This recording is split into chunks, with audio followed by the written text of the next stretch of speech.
नमस्कार। जब माँ है प्यारी, बहन दुलारी और पत्नी है पटरानी, तो क्यों करते हो बेटी से मक्कारी। जीवन है बेटी का अधिकार, शिक्षा है उसका आधार।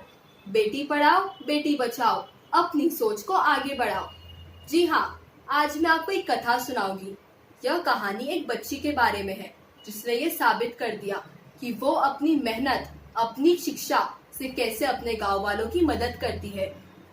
उत्तर प्रदेश के जिला फैजाबाद के छोटे से गांव की यह कहानी है।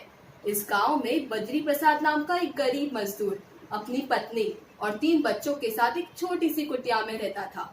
वो और उसकी पत्नी खेतों में मजदूरी करते थे। इसके बदले में उन्हें कुछ पैसे और अनाज मिल जाता था। बच्चों में बड़ी बेटी थी और 2 छोटे बेटे थे। बड़ी बेटी का नाम सुशीला था। अपने नाम के अनुरूप वो बड़ी ही सुशील, सौम्य और पढ़ाई में होशियार थी। गांव की पाठशाला में पढ़ती थी तथा हमेशा प्रथम स्थान प्राप्त करती थी। लेकिन गांव की पाठशाला 7वीं कक्षा तक ही थी। आगे की पढ़ाई के लिए गांव से 3 कोस दूर एक विद्यालय था। सुशीला ने आगे पढ़ाई के लिए अपने पिता से विनती की, लेकिन वह बेचारे पैसे कहाँ से लाते। पाठशाला के मास्टर जी ने सुशीला की मदद की और सुशीला ने भी खूब मन लगाकर पढ़ाई की और उसने 10वीं कक्षा के बोर्ड में फैजाबाद जिले में प्रथम स्थान प्राप्त किया। लेकिन गांव का वातावरण कुछ और ही दर्शाता था। गांव में 2 ही तरह के वर्ग थे। एक तरफ खेतों के मालिक किसान थे, तो दूसरी तरफ खेतों में काम करने वाले मजदूर। इस गांव में आज तक किसी की बेटी ने गांव की पाठशाला के आगे पढ़ाई नहीं की थी। बेटी के पढ़ाई करने को बुरा समझा जाता था।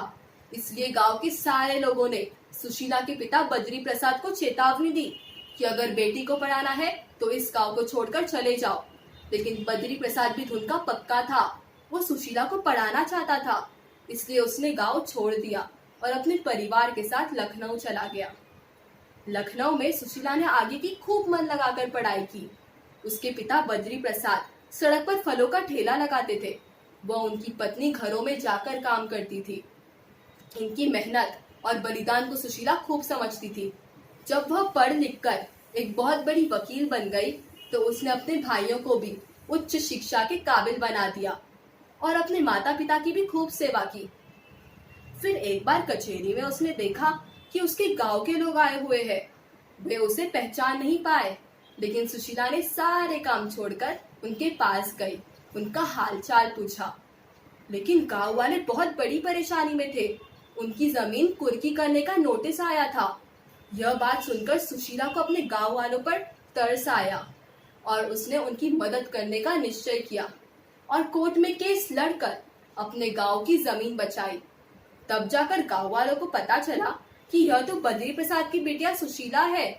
वे सब बहुत लज्जान्वित हुए।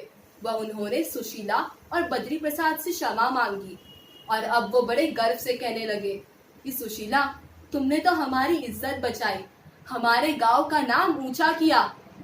देखा आप सबने, इसीलिए तो कहते हैं ना कि बेटी है स्वर्ग की सीढ़ी, वो पढ़ेगी तो बढ़ेगी अगली पीढ़ी। धन्यवाद।